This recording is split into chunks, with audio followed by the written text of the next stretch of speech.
station where unknown forces strike the edge of ecology. And Richard has been exploring England for a long while, the bold explorer. Don't mind me calling you that, because that's what you call yourself. And it's amazing, so giving a new insight to where we live and really getting us to treasure what we have here and seeing how we can take it forward. So listen, I'm going to shut up now. Please, therefore, a big hand to Mr. Richard Bowes. Thank you.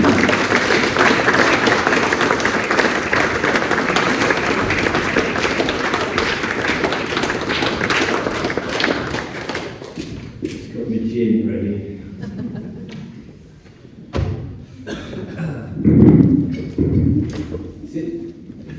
Thank you very much, ladies and gentlemen. Very nice of you to turn out on this cold, blustery, wintry day with the snow pouring down. Well, we're getting into sort of cold weather, aren't we? And jackets are coming on. And we're actually sort of quite excited for the weather to come forward because Julia and I, as you may or may not know, have just purchased a piece of land and it needs a hell of a lot of work. And of course, we've got to be out in all weathers to do that. Instead of sitting by the fire, which I often like to do and have done for many, many years, when it gets cold, like so many people. But there's a bit of background to all of that, of how we've got where we are. This is really for us the beginning of a new phase in our lives. So I want to sort of talk a little bit about the background to that point and where I think a lot of people might wish to be concentrating their thoughts towards. It's not going to be for everybody, but I think there is an answer for everybody and there's a way out of the problems that we have today. And I'm a very positive sort of chap, and I think one has to try and stay positive, because if you go into the negative, then we're never going to get anywhere. I'm going to just take my jacket off, not because it's cold, but because it's slightly oversized, because I'm losing weight from working on the land. Here we go. You all right there? Joe. New vent, the headless. Anyway, so yes, I'm Richard Bowes. I have a YouTube channel, and it was about 2 years ago I came here. Did you see me here before? Could I just see a show of hands if you? Does anybody here not actually know who the hell I am? This sort of strange bloke. Have you seen my videos on YouTube? That's a good start for me, because sometimes you're talking to an audience. And Julia and I have been travelling around a bit, and you suddenly realise that I assume that everybody knows who I am in these sort of circles, obviously out in the world as we know it. A lot of people don't know, thank goodness, who I am, or I'm sure I would have been lynched ages ago. But sometimes I'm talking to people and you suddenly, I say something a bit controversial, or whatever, you can see people going, oh yeah, he's a conspiracy theorist. So it's nice to know that I'm among friends, although I dare say you're all sharpening your knives at this very precise moment. So you know that over the last 3 years, I have been principally either sitting in my little armchair, questioning what's going on, or I've been interviewing some amazing people, some of them a bit odd, some of them a bit strange ideas, some of them perhaps I shouldn't have interviewed, I don't know, but everybody brought something to the table. And I started those interviews with the idea that I would be open to anything. So even if, as I did have, one particular American lady was channeling aliens live on the show, I would still be open to the idea, even though it was very challenging for me to go through with it. Because sometimes you're interviewing somebody and you're starting to think, where is this going? And is this credible? I had a chap, very nice chap, get in touch with me and he said, I'd like to talk to you about money. And at this time, it was about 3 months into the very beginning of it, and I thought, well, we've done a little bit about money and money creation and what is true money and what isn't money and fiat currency and all that. And I thought, well, that would be interesting. I'll get him on. So I didn't really have a lot of time to vet people and find out where they came from. He said, no, I've got lots of good stuff. It's going to be a great conversation. So I got him on the show, and fortunately, I pre-record everything. Or rather, I should say, I just re-record. I just record everything. You don't need pre, I just record everything before it goes out. And I'm glad I did. Because we were chatting away, it was like, hello, I'm so-and-so, I can't even remember his name, bless him. It was a lovely chap, very charming chap, you know. And I said to him, what do you think about the money situation? And you know, I'm fascinated to know what you've got to add to what we've been talking about. And I said, at the moment, people are talking about cash. And it seems that it's very important that we keep cash alive. Cash is king. And I said, why do you suppose that is? Thinking I was going to get a great response here of in-depth knowledge. And he said to me, oh, I think it's a bit of a fad, really. And I'm sitting there going, what do you mean exactly, a bit of a fad? He said, well, you know, people have sort of got a bit of a bandwagon about using cash, and so I started to think, oh, right, okay, you don't really know what you're talking about on this subject, do you? So I plied him with a few more questions, and it was clear that he had no, you know, he just liked the idea that we could be spending cash. He had no idea really what fiat currency was, how we would be controlled with CBDCs, central bank digital currency, all that sort of stuff. And I thought, oh God, this is a bit difficult now, because it was right early in the hour slot. And I could have just said, well, this is not going very well, thank you very much, goodbye. But I'm very polite to all the guests, you see, because it wasn't live, I just thought I'd just sit here and chat to him and see what comes up. But he'd also said to me that he had been arrested during a COVID protest. So I thought, oh, well, I've got some meat and bones here, even though he doesn't know much about the cash thing and he thinks it's a fad, fair enough, we've got something here that we can really get exciting and into. So I quickly switched on to that and I said, so, tell me about being arrested then, because obviously a lot of people go on these protests, they want to sort of make their point, and you know, they are fearful of the police overreach and getting a bit aggressive and all of that, so I'd love to hear your story, what happened? And he said, well, there was this protest in the park near where I live, and there was about 12 or 13 people, and it was coming to the end, and I turned up a bit late, so I said, right, and police were there, and this was kind of just after lockdown being the first lockdown, people were protesting that we didn't want to be locked down, and the police came, and they said, right, can you all go home? We've had enough of this, can you all go home? And people were going, oh, all right then, we'll go home. And so we were just packing up. I thought, yes, just packing up. And he said, well, I've got onto my bicycle, and the policeman was really looking at me really toughly, and I had to cycle home. I said to him, hang on a minute, you said you got arrested. What happened? Did they come after you with blue flashing lights or something?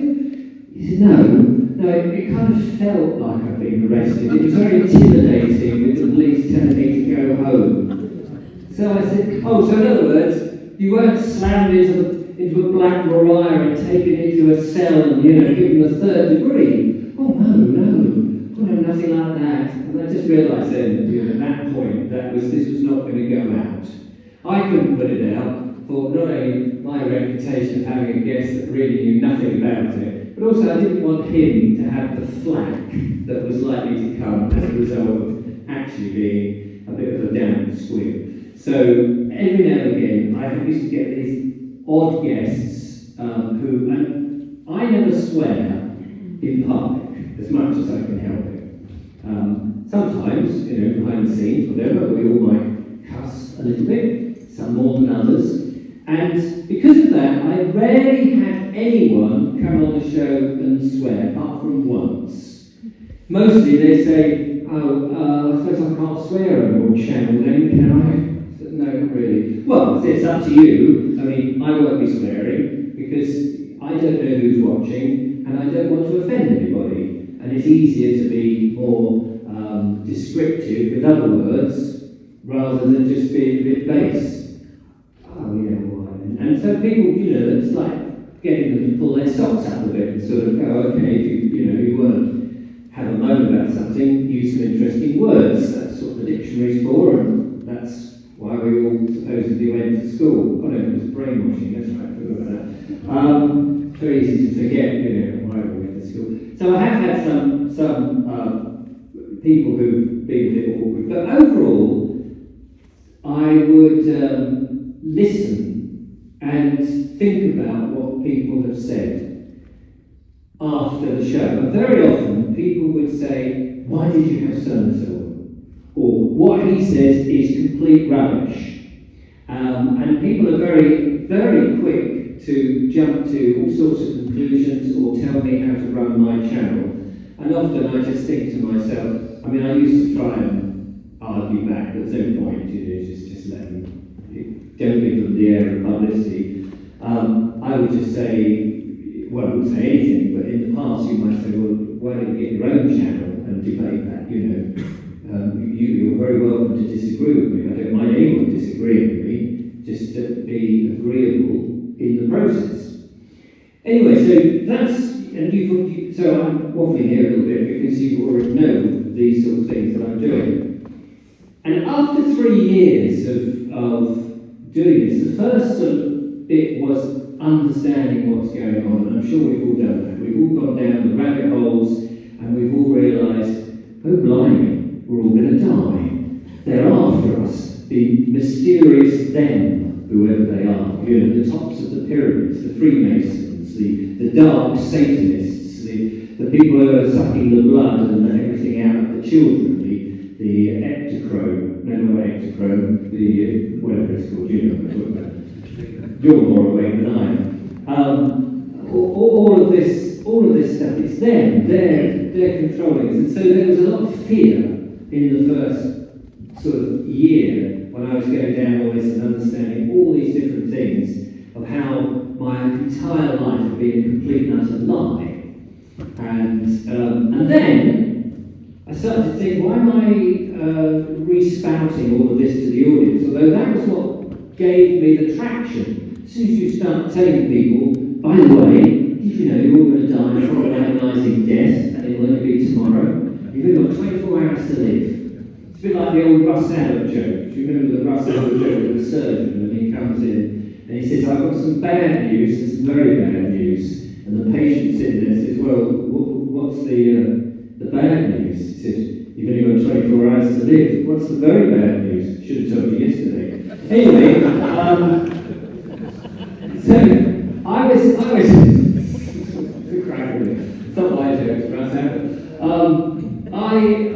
I realised that I was sort of scaring people as well, because I was just regurgitating stuff that I found out, and people were coming on and the channel was growing, and it was all very exciting at the time, and I thought, well, what are we going to do about this? We can't just keep going, oh no, look what they're doing, and carry on as we were, or sitting in fear of going out, step out the door, radiated by a 5G tower, step into Sainsbury's, camera shoved in your face, recording everything you do. But at the same time, you've got that argument going on, well, I kind of need to know what they're doing so I can do something about it. But I was finding I was just needing to know what's going on so I could get lots of ratings and hopefully tell people and, scare the bejeebers out of everybody else.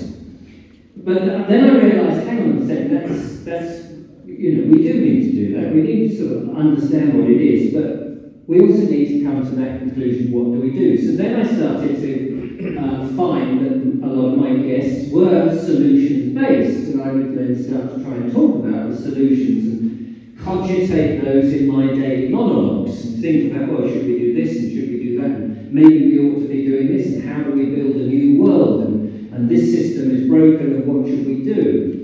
And that was sort of, for me, the right thing to do. And people were curious about that, and you could see the numbers of views, but they started to go down because generally people like to be scared, and it's really annoying. You know, that's why newspapers will sell newspapers, because it's all about, look what just happened over there, for goodness sake! It's like, yeah, well, okay, so that's happening over there, what can I do about it? I can't do anything about it other than go, oh my God, yes, what's happening over there? And I would think, well, 100, 200 years ago, you didn't know what was going on over there, you barely knew what was happening in your own village. Well, maybe you knew everything that was happening in your own village, but you didn't know what was happening over the hill, because it didn't concern you, because you just got on with your own lives. You had enough problems with, you know, trying to grow things and deal with the weather, and that strange tinker that's come in, and that vagabond who's going out with somebody else's wife, all those sort of things that are going on. We weren't really worried about what's happening on the other side of the world, because we didn't know. And then in the wars, in like the Boer War and the First World War, you waited weeks for the news to come back, and it would be printed in the paper, and it was all sort of very remote, but people, oh yes, I said that. Educated people would be looking at that and go, oh yes, it's terrible what they're doing at the moment, Hill 60 and this, that and the other, and that many people killed at Passchendaele and all of these sort of things. But they couldn't really do very much about it. Second World War, slightly different, when the aeroplanes are actually going over your house, and actually bombs are dropping and people are going into the underground and the blitz is going on, suddenly it's very real and it's immediate. And that's fine, because, well, it's not fine, obviously you don't want people being blown up and all that kind of stuff, but it's actually happening to you. But we continually being told about things that are happening in different parts of the world and why they should be so important. And people leap on that, don't they? We saw them all, everybody suddenly changed their avatars to the Ukraine flag for no apparent reason. Suddenly, the Ukraine flag was like everywhere. Oh yes, I'm with the Ukraine people. Yes, absolutely. Without knowing any of the history, they just immediately assumed that the mainstream media obviously had got it right. We believed everything the newspapers and the television says, and a certain number of YouTubers as well. And then we get the same now with the Middle East going on, and people are sort of taking a big stance without really understanding any of that.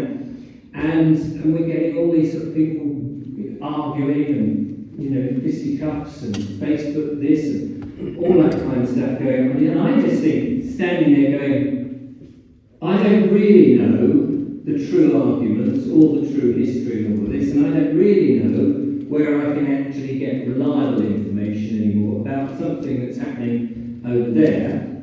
Now, of course, we're getting this whole business with the flags going up on roundabouts and bridges and all over the place, and you can see that really it's complete manipulation to create a civil war by them, the dark forces, whatever they are, in their sort of secret bunkers going, well, I'm sure they all do that. I'm sure they took lessons.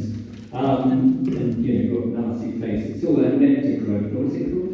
Adrenaline. Thank you, I'm just checking that you're still awake. And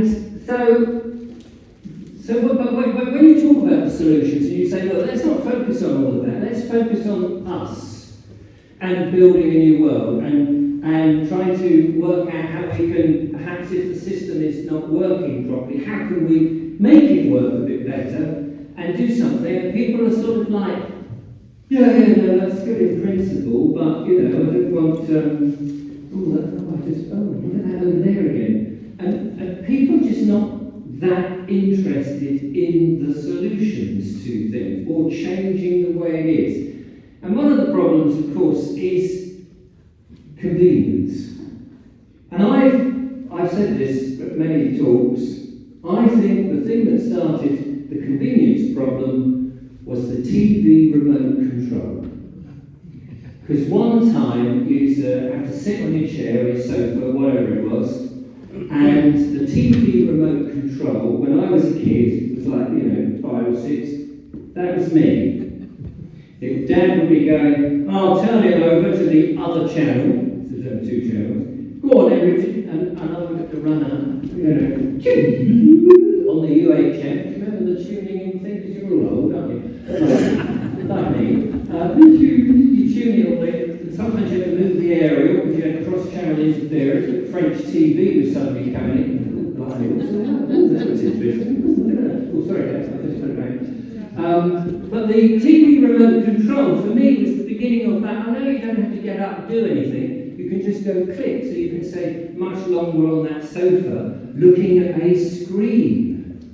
Ooh, screen. And, you know, suddenly it's like, this is the BBC Home Service. What I'm going to tell you now, ladies and gentlemen, is the truth, the whole truth, and nothing but the truth. You will be programmed by our programs to understand what we want you to think. You will think the way we want you to think, because we are the BBC, aren't we lovely? We are the British Broadcasting, and who would possibly argue that? Us. We have the detector vans in the area. Do you remember the TV detector vans adverts? My dad used to make aerials for a living. That was what he did. And not TV aerials, funny enough. He used to do all sorts of strange things. Marine aerials. He did direction finding ones, so they would put these sort of tiny little transmitters onto animals, so you could go in the bush and, you know, find the animals, track them back in the day. If any of you flown in, say, the 70s, if your plane crashed and you had to bail out with one of those life jacket things, inside would have been a whip aerial which you would have plugged in, and it would have given a little single beacon. Chances are it was one of my dad's aerials that could have saved your life. Probably wouldn't have done, because when I was a kid, we used to go up to Guildford where he had his little laboratory, and we used to make these things, and I used to kid him because I used to say, Dad, these are just bits of metal joined together. And that's effectively what it was, just these bits of wire, and springs here, a bit of wire there. They all made a certain bandwidth, and then he would put them in heat shrink and a special connector on, so that, and they would all be tested in a washing up bowl, so that they didn't leak. You'd see if there's any leaks in there, little bubbles would come up if there were. So you're obviously all alive and well. I see there's a few missing chairs, perhaps they have the Duff ones. You know, it's like this is not necessarily 100% success rate. But anyway, so he made lots of different aerials, and he said to me, these TV detector vans, because he was, you know, I won't talk too much about my dad, he's dead, so it might be here watching, probably sitting in the back somewhere, watching me, saying, get on with it, son. He just laughed at them, the whole adverts when it came up. He says, they can't detect. Your television is not giving out a signal. It is not sending a signal. They cannot tell you what you're watching. They can have a jolly good guess that you might be sitting and watching the television, especially when there was only 2 or 3 channels. So they could be like, you know, roll the dice type thing. They could knock on the door, you're watching television, you've got a license, according to our, you know, paperwork, and you're watching Coronation Street, because Coronation Street's on, and most people are watching Coronation Street at this time. So you could make an educated guess. He said, there's no way that these detector vans could possibly, plus the antennas that they had on were totally wrong. And it's funny, because I didn't give that much credence at the time, but when I started to sort of understand the lies that we'd been told, all these sort of little things that you picked up along the way started to add up and going, isn't that strange? The government and the detector man, the TV people would lie to you. Why would they do that? Why? Why would they tell you all these fibs? And it takes quite a bit of time from all that, you know, mind-bending that we've had to flip round to see that there is another side to life. But so I would talk about these solutions, and people weren't overly interested in them. And then I realised in the last year that actually it doesn't overly matter if other people aren't interested in them. We've got to start doing them anyway. And those that don't want to do them or get stuck behind, it's entirely up to them. But now is the time. And I feel now, more than any other time, it is the time to start doing stuff. Because, there we are, someone just killed it. Just as a thought. I think it's absolutely vital that we can no longer sit on our bums. But that doesn't mean to say we all have to climb Mount Everest and try and put the flag on and be the bravest and the greatest and all the rest of it. We can all do lots of different things in lots of different ways, and I think that's where we can achieve lots of things. And there are a lot of people trying to do stuff. But here's a question that's always niggled me. When I look around, at the places I go and the people who turn up who want to listen to the sort of mind-numbing nonsense that comes out of my mouth, and some of these wonderful other people who've got far more interesting fact-based stuff to talk about, I always see the same sort of faces. People of a certain age, people of a certain demographic, more or less. What I'm not seeing, and I don't know for sure, is millionaires sitting here. I'm not seeing people movers and shakers, not billionaires, not the elites, who might be members of a certain club and all of that, but those that have got big companies or are landed gentry or anything like that. I don't see those, and I think to myself, why? Why are those people who have perhaps some money, might be $500,000, that they could just go, do you know what, we'll help the community build this and the other, or we'll put a couple of mil over here, or I'll put my expertise into this and show you how this works. I don't see that, and I keep thinking, they've got to be out there, surely. I remember watching an interview between, I can't remember their names now, because I'm rubbish at that sort of thing. The guy who's got the Castle Hotel in Cornwall, the big, whatever his name is, unmemorable bloke. But he's a multi-millionaire, and some other multi-millionaire in Switzerland or Sweden or somewhere in Europe.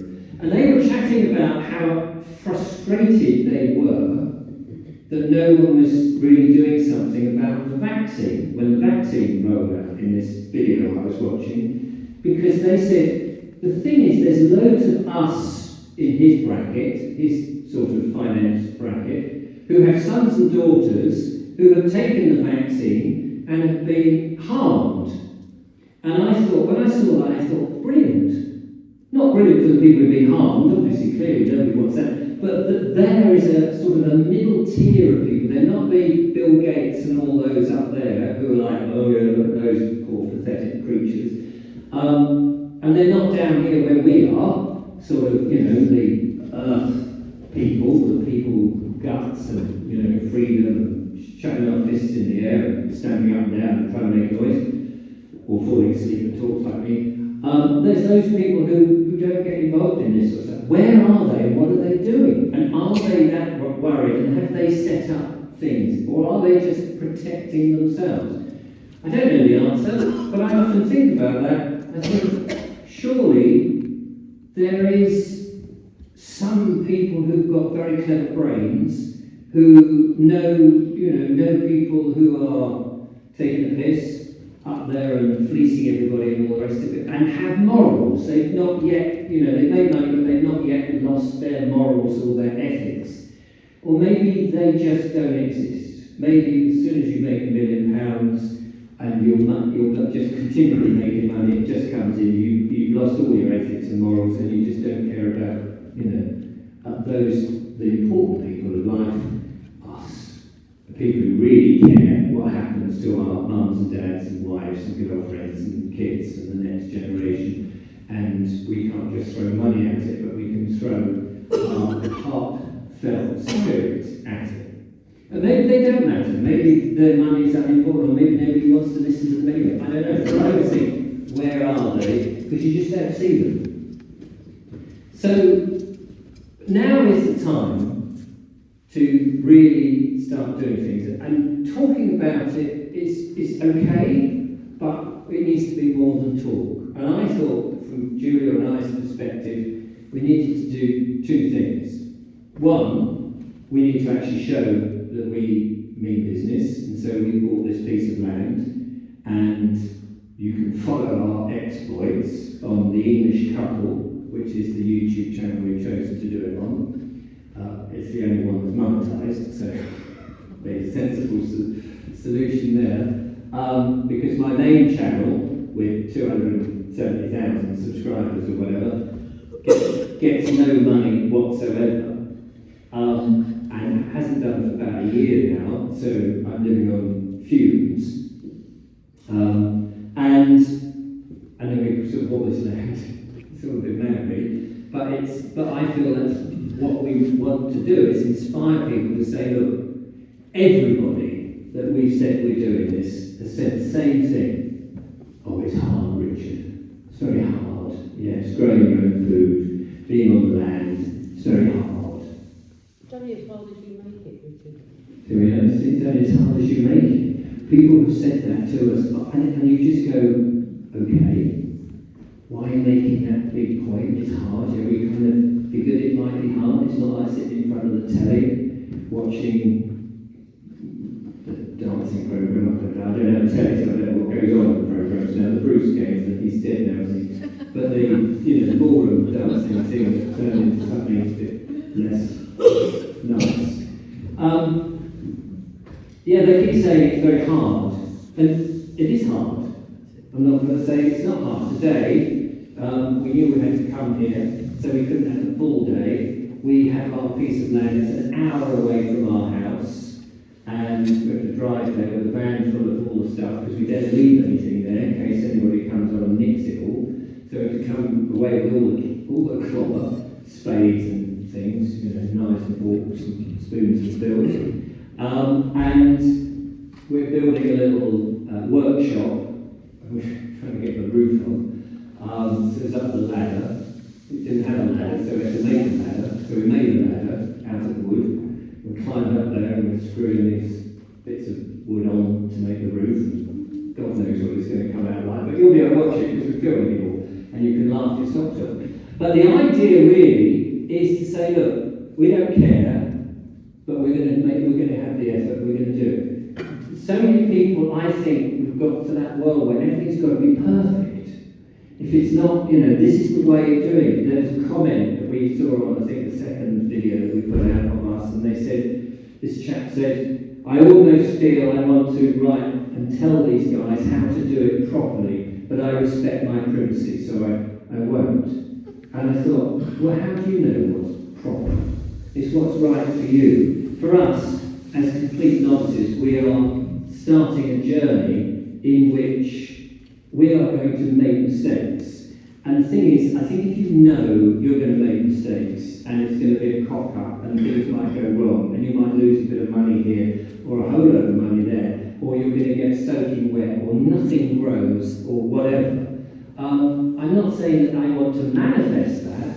I'm just saying this is a whole new thing, and it's very exciting for us, and we absolutely are thriving. Of course, if digital IDs come in, and we refuse to have those, and we can't buy anything from any supermarket, farm shop, or anybody else, anywhere else, without having to show a wretched digital ID, and we say no, we're not having it, and nothing grows on our land, it might be a bit more perilous. We go, oh, shite, what should we do? But until that point, we're going to give it our all, and our all is all you can do, isn't it? And we want to inspire people to say, look, this is what we're doing, but you don't have to do that.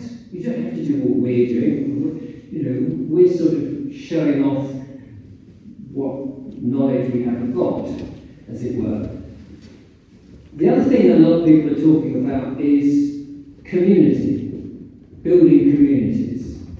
And that's good, but there's a lot of people saying, and I went through this process myself in a sort of mental capacity, in a sort of cerebral way, thinking, well, if you bought a big bit of land, or if loads of people bought into a big bit of land, and then we all farmed it together, we could all have a community and knock on the door and have a bit of a laugh in the evenings, get a big fire going, brew our own beer and have a kitchen full of luscious food and all of that. But over time, witnessed other little communities of people doing this, and they all seem to have problems, mostly with egos, or those who put the most money in, or somebody's in charge who shouldn't be in charge, and they're the first thing you have to do something, or others have got a better idea, and this sort of push me, pull you type thing where it's all sort of getting a bit difficult. And I can see that because that's not the landscape that we've all been brought up with.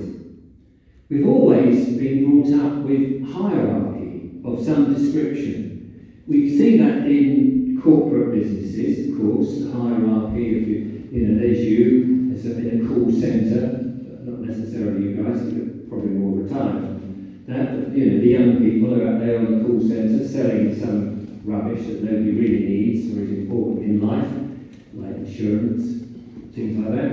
And saying, I'll sell this. And then they've got a line manager who needs to justify his existence and his job, and he's real, making sure, how many phone calls have you done today? How many phone calls? Have you got the bonuses here? Come on, we've got to reach these targets. If we don't reach the targets, it's all going to be a nightmare. And then, because he's got somebody above him, he's whatever that is, regional manager, I don't know, I didn't do the corporate world, pulling down on him. So you've got this hierarchy, and everybody's sort of used to that. And if you go back to the old days of the landed gentry, you'd have Lord Whatnot with his 100,000 acres, whatever it might be. And of course, he had his little tenant farmers doing their farming, and he would have his stewards, and he would have all these different people working for him. And so there was the same sort of level of hierarchy going on. And some of that really worked really well in the old villages. People knew their place and didn't have to aspire to anything more than that. You were the blacksmith, and you were the dairymaid, balding one too, but very nicely.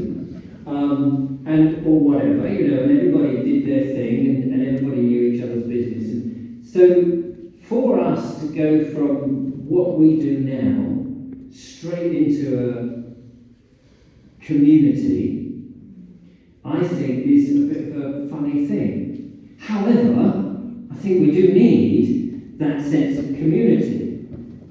But I think people, because I remember the communities or the communes of the 60s and remember seeing all these sort of things on the telly. Of course, I only could go by what I saw on the telly because I was too young to know any other. I've never visited one. But they were sort of sitting there smoking dope and not doing very much. And you can imagine in some of these communities there's a lot of people who can't be asked to do something and let somebody else do all the work. And you only know that if you've been on committees for, whether it be the committee to save the village pond or the committee to stop 1,000 solar panels coming on your back garden or in your area. You know that there's always the doers and there's always the people that like to turn up and be part of it that actually do sod all. And to me, that just smacks of what would happen in a bigger community. There'd always be those who are very keen and those that are perhaps less keen but quite happy to take the food or whatever it is. However, I think it's actually important that we have connections with people. So I think, and this is just my humble opinion, and I've said it on the show, so I'll repeat it here because you can really watch that one, and that is that I think you've got to be self-reliant on your own thing, whatever it is. So Julia and I might be growing potatoes and tomatoes and, who knows, maybe a pig. No, let's say bees, because Carl's back there with those bees.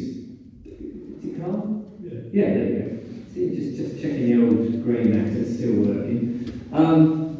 So we might have bees, and so we might produce some honey, you see. Whereas over here, you guys might have your own little thing, and you might have cows, and you've got raw milk. And I might think, oh yeah, I could do with some raw milk.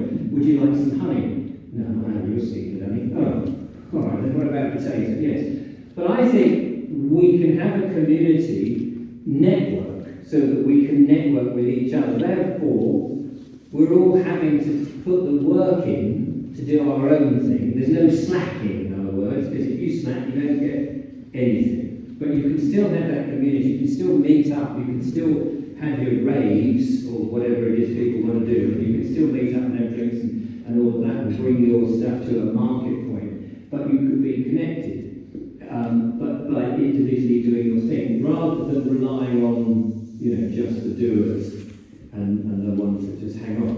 think that's possible.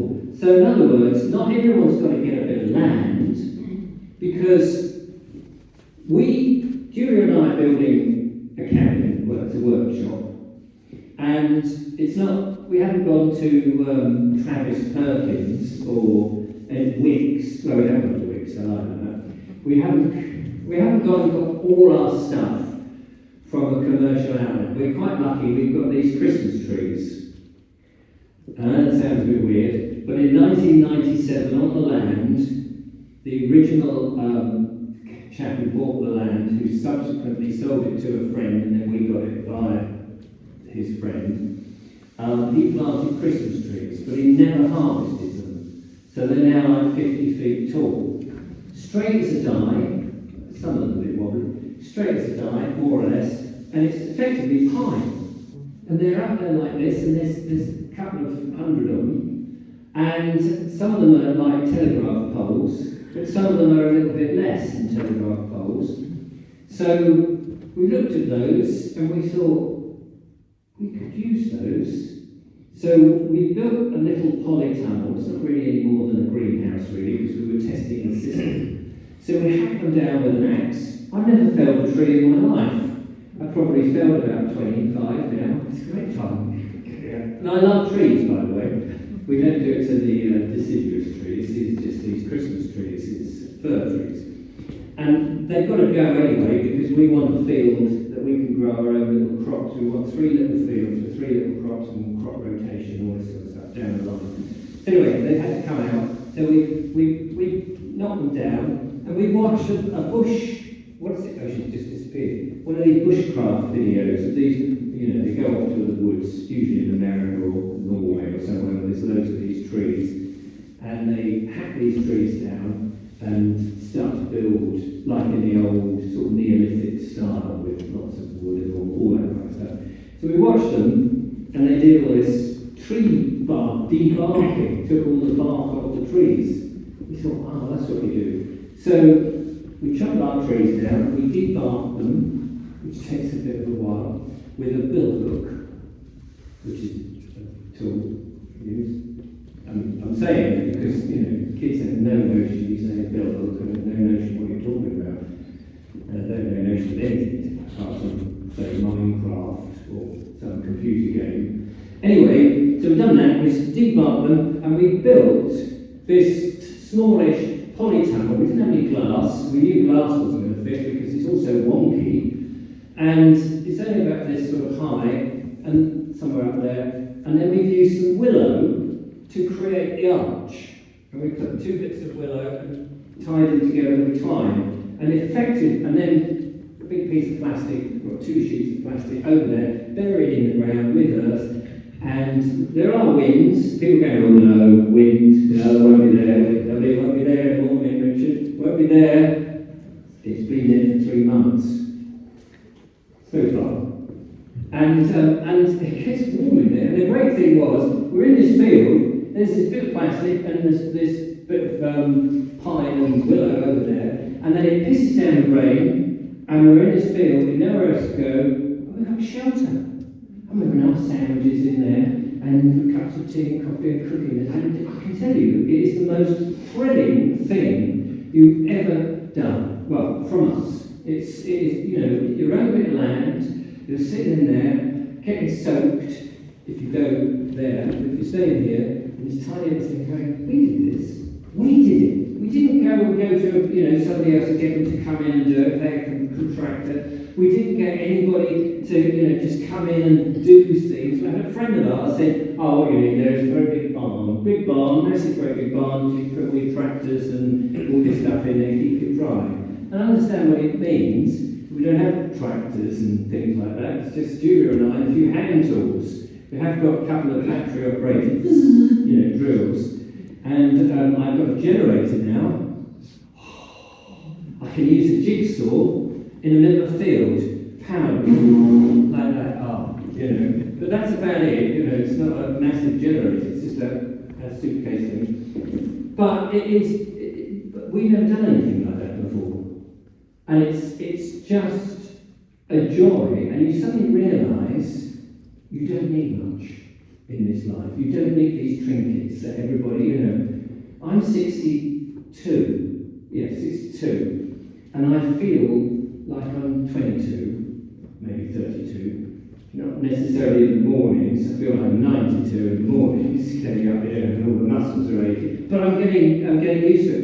And you know, I'm saying to Julia, come on, we're off to the land, and off we go. Hour in the van, up there. We know it's going to get very wet, and we know it's going to get very boggy, and it's on a slight hill, so it's going to be difficult to get the van up to the top. And you know, we put down some aggregate and various. Anyway, it's a journey. Not everybody's got to do this. This is the thing, because we need things, and others who are doing this who perhaps are a bit bigger and perhaps have, this is only 2.5 acres. It's a titchy little bit of land in the scheme of things. And you know, everybody else, it seems, has got 10 acres, 50 acres, 100 acres. And there's us going, my God, these 2.5 acres, any more is going to be such hard work. We've been snipping the brambles, pulling out the thistles, we've been getting rid of the stinging nettles, and the stinging nettles above us because they just keep popping back up. We were given a scythe, a proper old scythe. Get some sheep. Yeah, we won't go around, we've only been there 5 minutes, everyone's get goats. Get goats, Richard, get goats. We're not there all the time. And we've still got to put our boundary fence up properly. The boundary fences are all over the place. We put in a gate the other day, proper farmer's gate it was. We've got a proper thing, you know, latching post and a hanging post. Everything takes time, and we will get there. We may have sheep, but anyway, the point is we'd enjoy it, but we need that community of people. So if somebody was into blacksmithing and could make bespoke things for us, that's where we would prefer to go, rather than B&Q or Wickes or those sort of things where you've got to buy something that's a bit inferior and it's kind of doing the job. And yeah, maybe cheap, but I would rather have something a bit bespoke that's made by somebody who's also passionate about what they do. And I think that's how we build a community up. We offer, we have a need, they want to do their thing, they have now a customer, and other people who are perhaps, you know, natural linen, natural materials is what I want to wear. This is wool of some description, God knows that's probably some nylon something or other. I hate to think what my pants are made of, don't even think about it. But I want to wear that, and you know, it's very difficult to come across it, or it you know, it's online somewhere and it's somebody you never met or what have you. But if we knew somebody who was doing that, that would be another contact, so that not everybody has to get a piece of land, but they could be in their home doing something that helps, and they have a customer, they don't have to work for the big corporate people. And that's really where I think we need to get to, is to get away from the big corporate takeover. So that's what we're doing with the land thing. The other thing I thought I must do was to write a book. So the first thing was, you know, the land thing, which we spent some time trying to get to that point where we could actually do that. But the book part was not so much to sell millions of books, but to get down something that both the truth freedom people could read and enjoy, but also they could give that to friends and family who might not be yet fully aware of the situation that's going on. And so, as you've seen, the books literally came to my house yesterday on a pallet.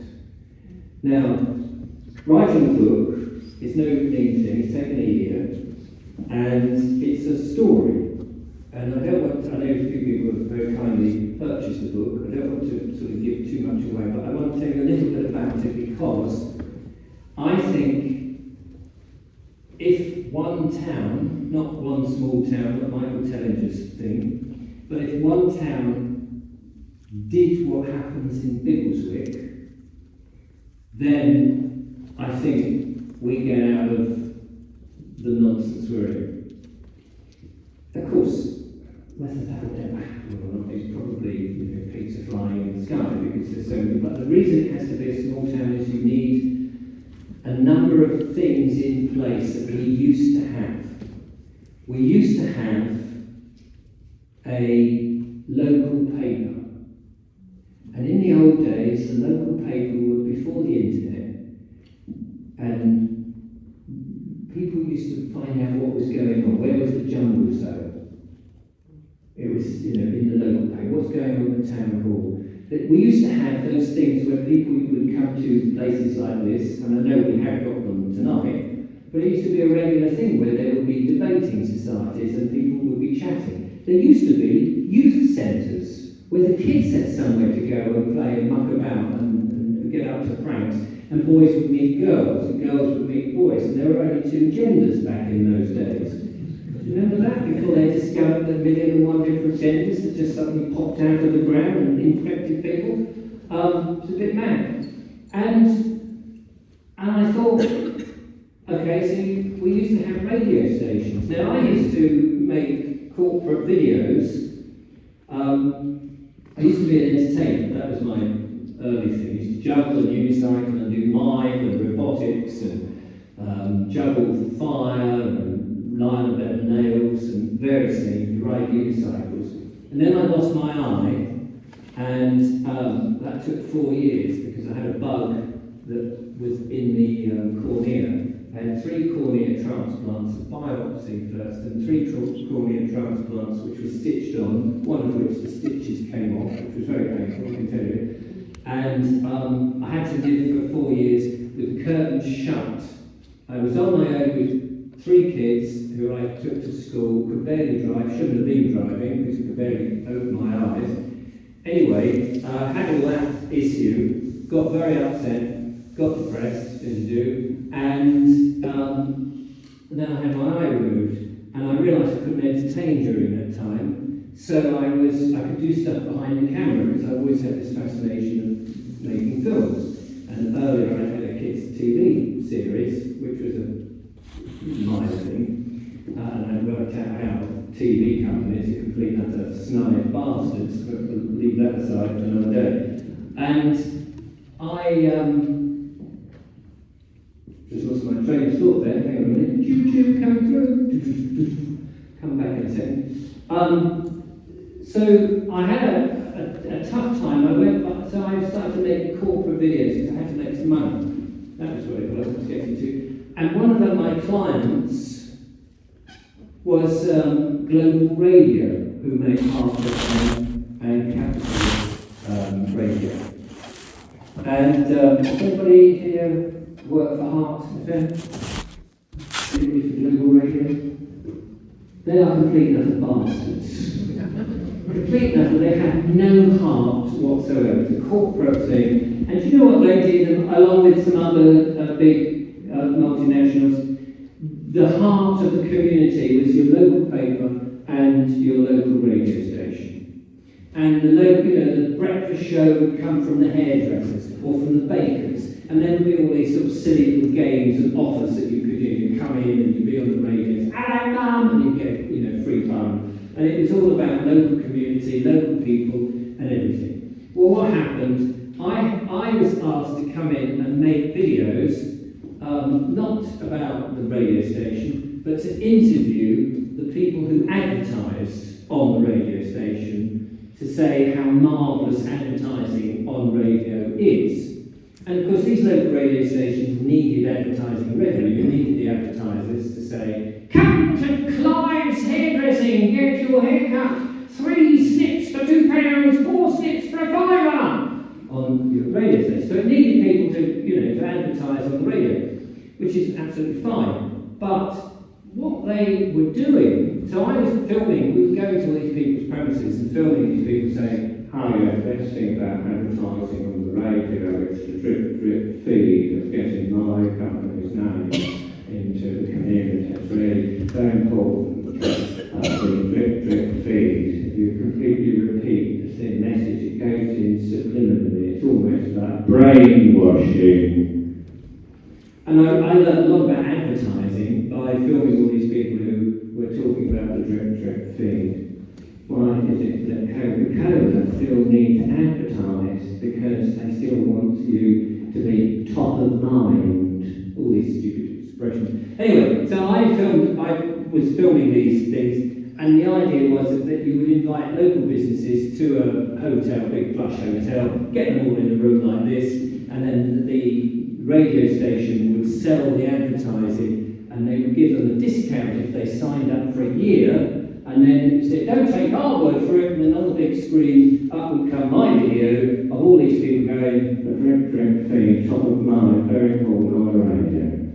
So I filmed all that as, interesting, but I learned a lot. But I could do that because having lost the eye, or in the process of losing the eye, I actually had this side of my eye blacked out. I had a black lens put in.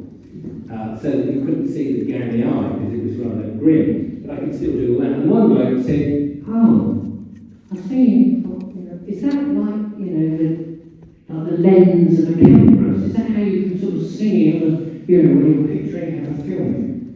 Yes, that's why I do it, yeah, absolutely. If you've got to take their glasses off and show them this Gary eye. Anyway, so I couldn't do the entertainment, did this filmmaking, can't remember the original point I was getting. Oh, so I worked for corporates, that's right, and Heart FM, this is how I got it. So I worked for Heart FM as a freelance, not as an employee, which was great because you could see all these poor people working for no money and targets and pressure and all of this, and I would just swan in with the cameras and say, who are we filming today, love? And then we'd be taken around the countryside and, film all this stuff.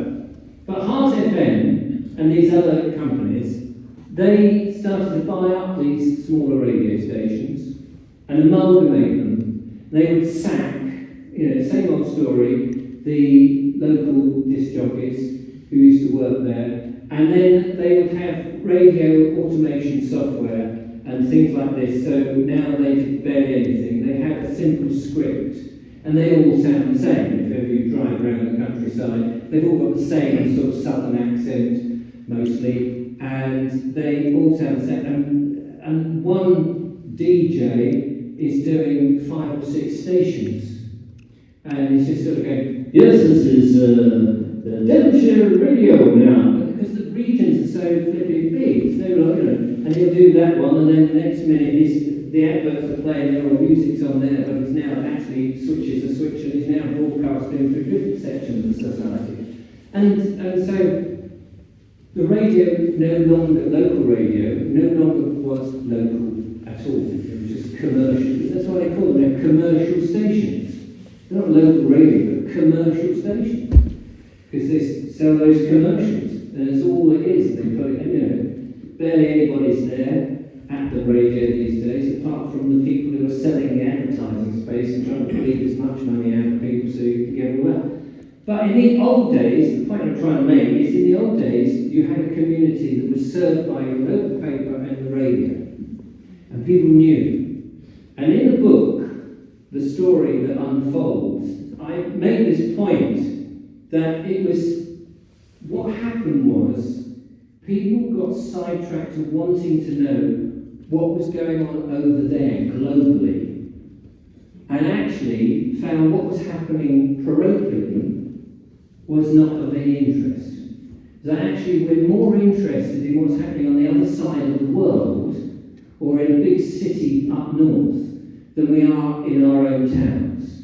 And because of that, they've got away by blanding our towns and making them look like any other town. If you travel the country, and I was travelling the country when I was doing all of this, and you go to places like, Shrewsbury, with their black and white timber-framed houses and some stunning Georgian houses. Or you go down into the Cotswolds and you see elliptic limestone and those beautiful houses. Or down here, flint cottages and thatch. Everywhere you went in this landmass that we call Britain was changing because of the geology. people would build with the local materials, and as the geology changed, you would build with flint or chalk, or you'd build with timber, or you build with stone, and you go, you know, whatever it is. In Wales, different sort of hard rocks, and up north in Scotland, granite and what have you. And because of that, the landscape was very beautiful, because the buildings were made with the materials that were in the locality, and it felt right. You know, it's right to walk through the South Downs and see a beautiful timber and chalk and infill of either early brick and flint building. It just looks right, doesn't it? You just kind of go that. What doesn't look right is uniform brick made anywhere and shipped in, glass and steel and plastics now, and polystyrene and other things, and bland and mean windows and cookie cutter houses in these new, awful new builds, and everything has sort of been blanded, and the uglification of Britain, to paraphrase Benjamin Britten, I think it was, who first said that, the uglification of Britain has been rolled out so that everything looks dull, dingy, bland, boring, and utilitarian, and just hideous.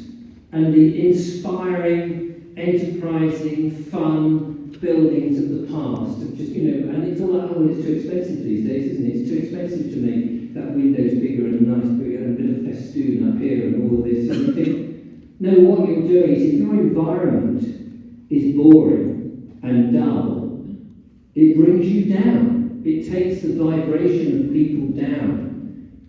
Because what's inspiring? There's not too far from here is Breed. Is it Breed? Where the big steam engines are, the Giants of Breed, I think they're called. And that is a waterworks with these massive flywheel steam engines. The public would never go there when they were in operation. Brass, beautiful ornate windows, beautiful pillars with acantha grasses and all of this, you know, Victoriana. And yet that was just for the workers. And now you drive up the M1, Amazon, bland box, and they're all the same. All these warehouses, all just bland box, big, massive, huge box. And what's even worse is those ones that try to blend in, you know, with the tiered colouring of a bit of blue here and lighter blue here, and you just think, oh, for God's sake, how hideous! And we put up with this. We don't have any choice. These are the big corporations who are blanding the whole world and making that burger that you buy down here is the same as the one you buy up in Scotland or you buy in Hong Kong, because they're made by the same firm with the same dodgy whatever is in those horrible burgers, or that coffee that you know that everybody drinks is made by that American firm that's in every other country, where we become one world. It's like the one world government. But years ago, our villages and towns were independent and exciting, and you'd go to somewhere else and go, oh look, they've got this and they do that, and that's how they make their pies in slightly differently, and it was enjoyable. So with my book, I wanted to create this town that still had the vestige of what we used to have, but it is set today. However, the ensemble of characters experience the things that we know about. They've seen these mysterious towers going up with electronics on, and they're asking themselves, well, this 5G stuff, who asked for it? Who went to the council and said, I mean, who is it that went there in our community, in our town? Who went there and said, oh, can we make sure we have 28 of these black poles and these things radiating us, please? Can we, you know, have dodgy certificates for them? Who actually asked for those? Because they popped up suddenly as if there's like a plague of them. Or the great grid upgrade this great upgrade that's coming with more pylons and the solar panels and buying up farmland. Tony Smethurst, who's one of the characters, Tony Smethurst, a farmer, a dairy farmer, who does raw milk, by the way, just so you know, he don't hold with any of that. And when he is told that he's got a compulsory purchase on his property, that he's got to have some of these, he is right annoyed. He don't like it. And he has something to say about that, as does many of the other characters as they start to piece together what's going on. And as I say, the idea behind it was that people will read the book and go, oh, he's got that in, oh, he's got that in, oh, he's got that in, oh, he's even got that in. Blimey, he's got a lot in there that we know about that the great unwashed out there don't seem to know. But if they read the book, they'll be going, well, that's unlikely, that's unlikely, oh, that's stupid. Oh, that happened to my mother. Wait a minute, and that's happened to my uncle. Talks about the vaccines, about vaccine harm, talks about the sexualisation of children, talks about what's happening in food, talks about the planning regulations of going on land and why they don't want you to go there, talks about what's happening in these places, and people are reacting. And the great thing about fiction writing is you can write from both camps. You can say, here is my argument for whatever it is, and you can have another character go, well, that's a load of old crap, isn't it? And they can write from the other perspective. So the reader can make up their own mind. Obviously, I'm somewhat biased, that I don't want the next generation of kids stuck behind screens with digital IDs, being radiated, having Bluetooth stuff from vaccines shoved in there, nanotechnology swimming around their bodies. Not everybody's going to agree with everything that I've said in the book, but there is a solution. Because in the book something occurs, there's obviously got to be, more than just what there is, and I don't want to give too much away, but something occurs that starts to bring these people together. And once they've come together, they start asking the right questions, and they do the right research, and they find out something that is even bigger, I would say, than your normal common law. And they start applying this. Now, some of those things, Julia and I are applying ourselves. I look behind me there to think, I saw Julia was actually sitting at the back there.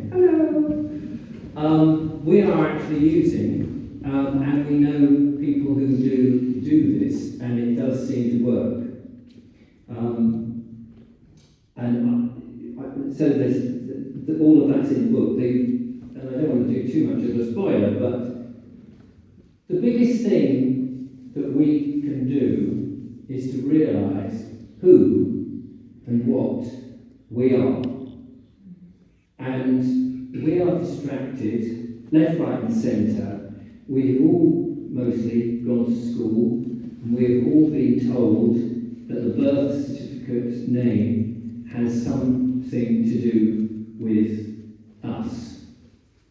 And of course that has nothing to do with us. Well, there's a connection to us, and it's actually the fact that the placenta had been registered as a dead entity. Now I know that's true because I interviewed Victoria Rickson, who is a midwife, or was a midwife, and she's she calls herself now the whistleblower midwife. And she came on my show because she was fed up with killing children. Not on purpose, but she found that the NHS, public enemy number one, was actually geared to not helping children at all, and in fact was murdering in a roundabout way, because the way you ought to have a birth, for example, is that you don't cut the cord immediately. Well, firstly, you don't have a cesarean. You give a bit more chance than just saying, oh, we've got targets, we've got to get these babies out much quicker. You give the the mother the most pleasant experience possible rather than the most horrific experience, with people in white coats telling them about what she ought to know about her body but has been scared out of, because now most women don't know anything about what goes on in their bodies, and they rely usually on men in white coats who have no real notion, because they're actually not women, by the way. And when the placenta and the cord rather to the placenta should not be cut immediately. There is nutrients that still need to go into the baby. The baby does need to go onto the boob. You don't want the baby being taken because, oh, well, it might fall out, you might squash it, all this other crap that is going on. But I wasn't so much interested in that, because when I brought up our kids, we slept with them and we fed them on demand. Now, it's very difficult for me to feed them on demand, but I could change nappies and make sure my ex-wife at the time had a cup of tea and all those sort of things, you know, just to do the moral support stuff. I was more interested when Victoria came on the show. I said, you're the midwife, you have to fill in some forms about the birth of the baby. What forms are you filling in? She said, well, it's now done on a computer, but we do two things. We have one side which does all the sort of basics and stuff, but we have to go and record the surname of the placenta, which gets sent off to births, deaths and marriages, wherever it is, and that is recorded as the dead entity, which is what you get as a birth certificate. We are about to be told that digital ID is going to be mandated or compulsory, let's put that word, that's a better word, and if not compulsory, it'd be bloody difficult to do anything, because you'll need to show some sort of digital ID.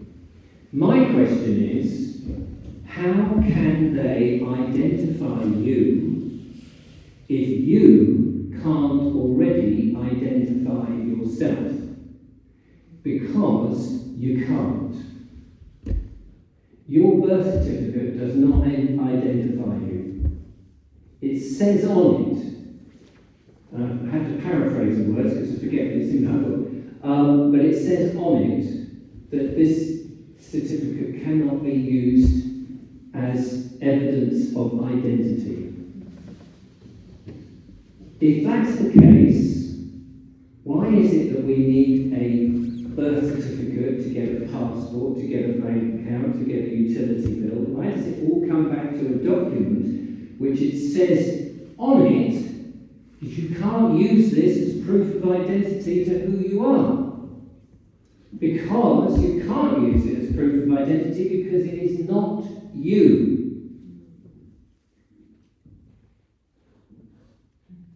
So you were quiet, didn't you? But this is, the name is the biggest thing, and it's why it's been drummed into you from school. Why you wrote your name down as many times as the teacher wanted, why they called you out by the surname and got you on the register, because it had to be drummed into you. With the council, when the council tax came in, and they sent me the council tax letter in March saying we demand, you know, whatever it is, I didn't open it because I knew it was from the council. I recognised the envelope and I knew it was going to be the crap they sent you. And for reasons which many of us will know, I don't think it is a genuine tax, or I don't believe in tax anyway, but I don't think the money goes to the local community and as a result goes to a consolidate fund, or some of it comes back and it's not being used wisely or ethically, and it is being used to fund wars overseas that I've not asked for, and 5G and sexualisation, the curriculum in school, you know, all this sort of stuff. All of the tax is being paid for nefarious things. So I disagree with it. It's not what I've ever asked for or been part of. So when that came, it said on the thing, Mr. Richard Vokes. I don't have a title. My mum and dad never gave me a title. They didn't say, we are calling you Mr. I've never been Mr. when I was born. That somehow has been added to me. I don't know where that came from, but we always think, oh, everyone calls me, oh, no, it's Mr. Farrows, hello, Mr. Farrows, whatever. But I've never said my name is Mr. Vokes, Mr. Richard Vokes. I've never said that. I don't know where that comes from. And that's been added to my name. That is not part of my name.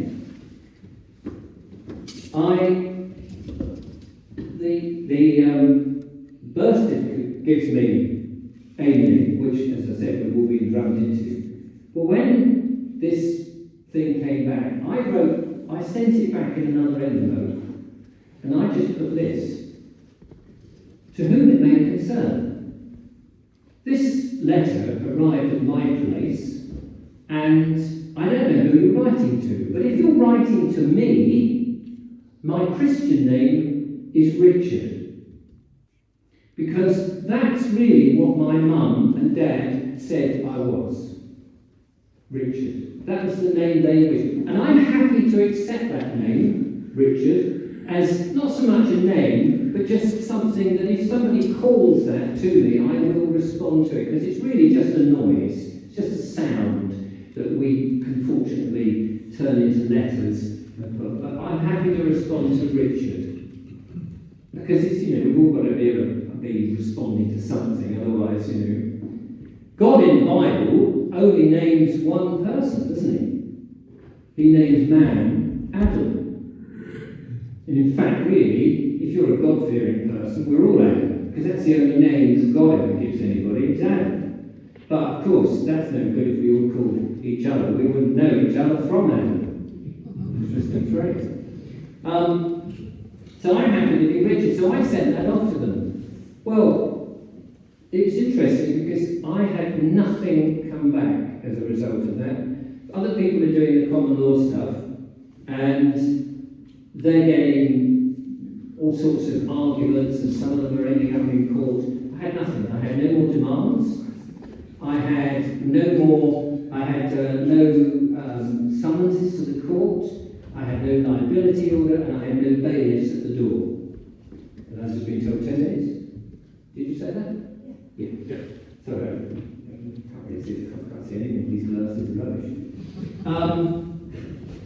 And so I didn't have anything. Then I buy the land, and suddenly I was pinned up in the council's wherewithal. And I've seen that Mr. Richard Vokes has just bought some land.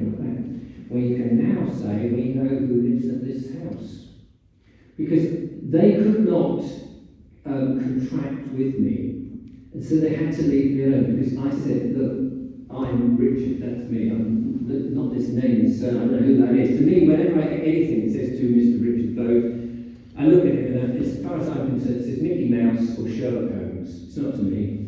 If it's to Richard, it's to me. Obviously, to all my lovely viewers and all the rest of it, and everybody else who on those sort of things, it's handwritten, and it's come from, you can tell whether it's an official letter, but if it's council letter, HMRC, any of those idiots, I don't play any of that rubbish, because it's not me they're writing to, and I know that. I know they're not writing to me. They think they're writing to me, because the minions, but the bosses out there really understand it all. They're not writing to me, they're writing to a dead fiction, the placenta that's dead for many, many years, and there's a whole business about the money that they make on the back of that, but let's not go down there because we've only got a few more minutes left. They're writing to this. Now, if I consent to be that, then I've got to take the burden, but I don't take that. And so now they wrote to Richard. I got a letter from the council, which now this is fascinating, because once they say,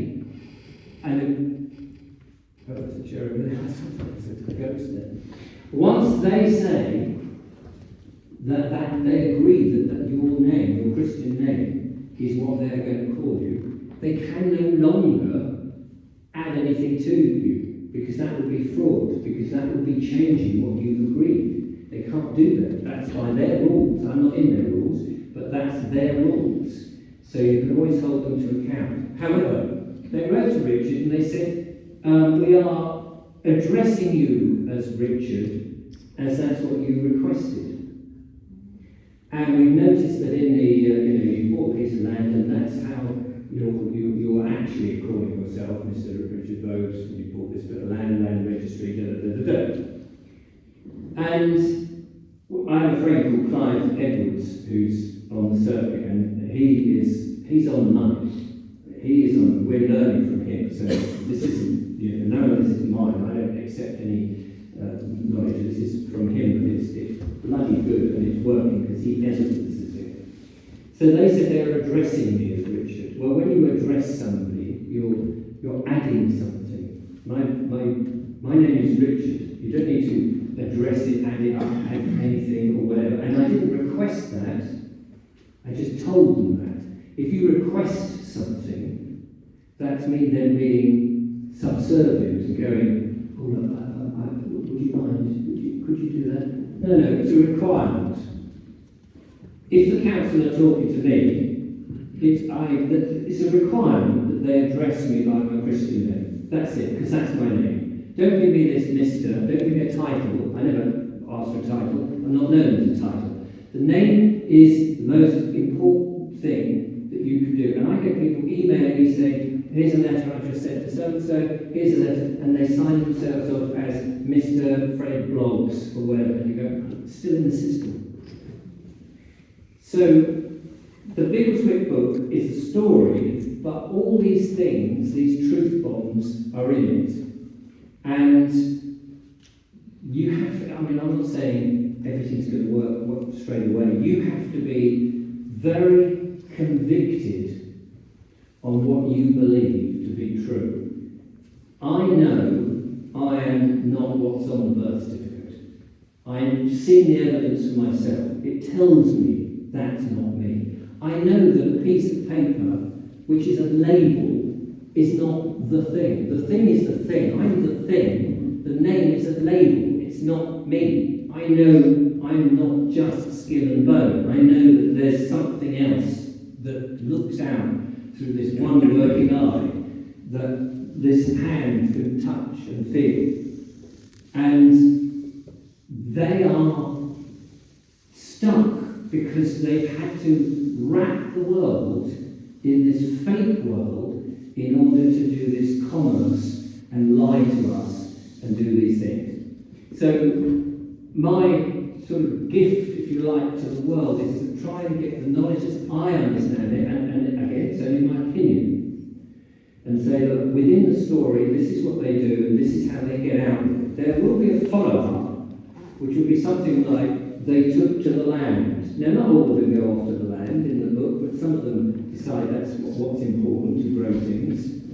And the planning officer comes in, and there's problems with them, and I've sort of predicted what's going to happen to Julia and I. And we're kind of ready for it. Because land registry has, I can't remember exactly what it says, but it's the land close to such and such and such, and then there's a drawing of the land. But that's only on a map. What they sell you is a title. Somebody asked Clive the other day, said, well, what about allodial titles? Is that not free land or, without the state control? This is, the clue's in the words, it's a title. The government have only got titles, they haven't got real land. Where is the UK, by the way? This is an interesting question. We're all told we live in the UK. But that's just a political construct. This is not a real place. It's not a place. It's just a mental aberration, the UK. It's a corporation. It's registered. It's not a real place. But the UK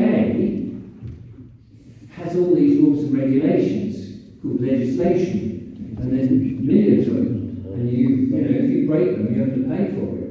Well, I don't want to get into this because it's it's too much, but the UK doesn't exist. And you can kind of prove this by going on Wikipedia. Not that Wikipedia is a great place to go for any real information, but if you want the opposition side, then Wikipedia will be there for you.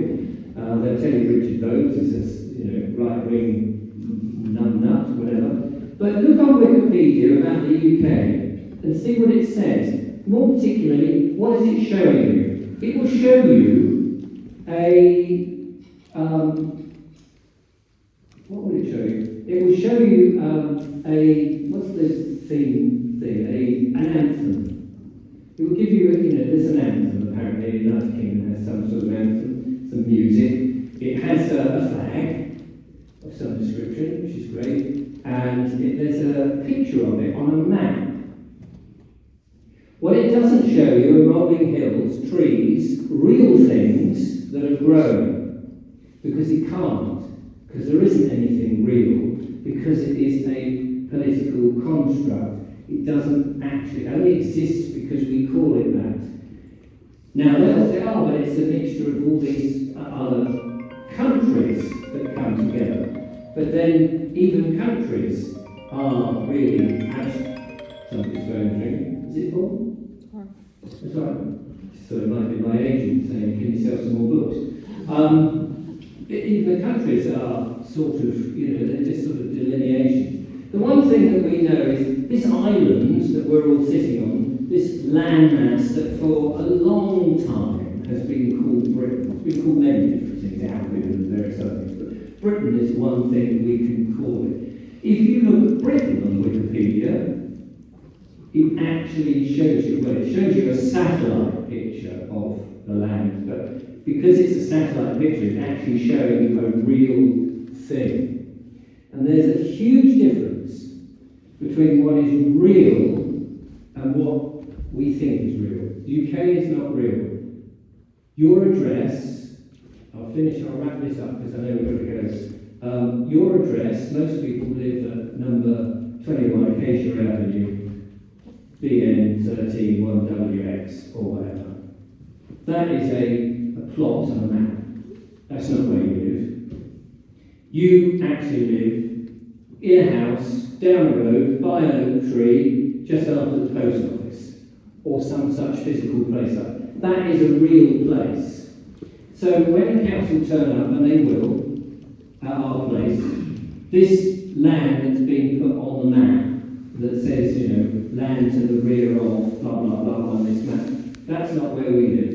We live, or will be moving on to it when we move on to it, we live at Biggleswick Farm, such and such a road, near the village or town hall, whatever. No postcode, no district, because that's all political rubbish.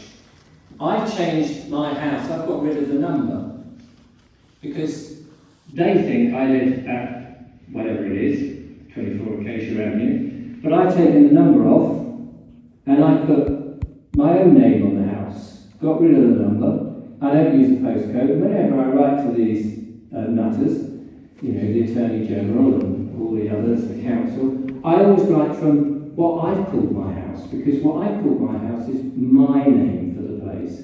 I'm claiming it as my place. I'm not accepting their idea, which is on a map. I'm saying this is where I really live, and it's a place in this road near the old oak tree by the river at the back of, where anybody could find it.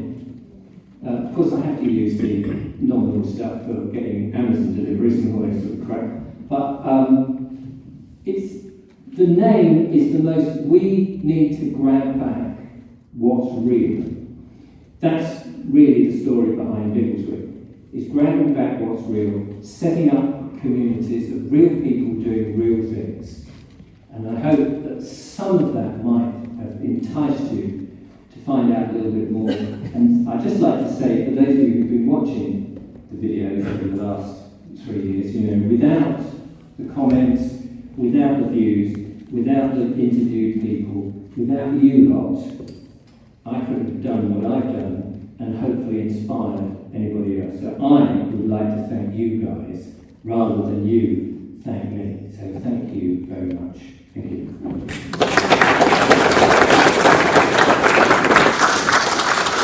Good start. Good start, Michelle.